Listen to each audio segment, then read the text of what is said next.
Kahit man nga po mga ka-One Stories, pupunta na ang OKC Thunder sa lugar ng Indianapolis para sa Game 3, Game 4, syempre sila pa rin naman ang itinuturing dito bilang yamado. Nakita rin naman natin sa Game 2 kung gaano kadominante ang Thunder sa tuwing kalaban nila ang Pacers. Kaya hindi na nakapagtataka bakit napakataas pa rin ang confidence, kagaya na lang ni Jalen Williams na nagsabi sa interview na hindi nga daw sila takot na maglaro sa home court ng Pacers. At kung sakaling hindi sila maagang tambakan ng Indiana sa umpisa ng Game 3, siguradong kakainin, tatalunin lamang nila ito. Kaya babalangan ng Thunder na habang may pagkakataon ng Pacers na makalamang kailangan nila itong gawin, lalo ni Haliburton, dahil once na makakuha ng kahit kaunting momentum ang OKC, sinisigurado nga po niyang maibabaliktad agad ang sitwasyon. Ibig sabihin, kailangan nga daw maging cautious ngayon ang Pacers dahil kung hindi, magiging madali lamang sa kanila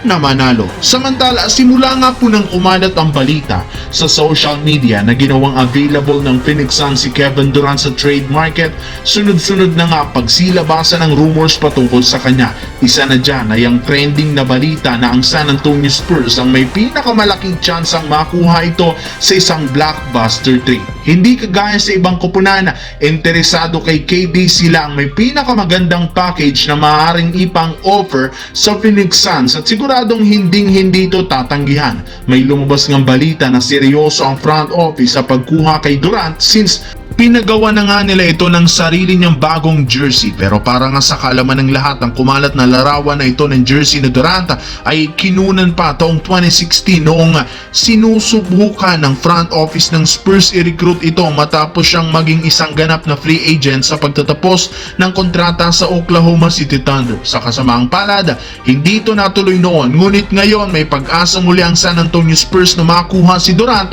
sa isang trade ay siguradong hindi na nila ito palalampasin pa.